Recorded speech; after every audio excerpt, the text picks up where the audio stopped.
In a grand field, General Leo faced his rival, Duke Anton. "Today we make history," Leo declared, his troops cheering.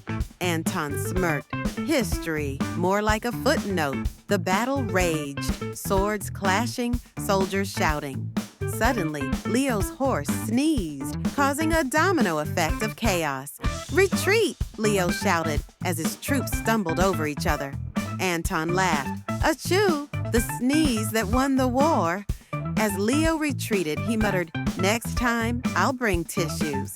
And so, the sneeze became legendary. To hear more epic tales, hit the like button, subscribe, and leave a comment.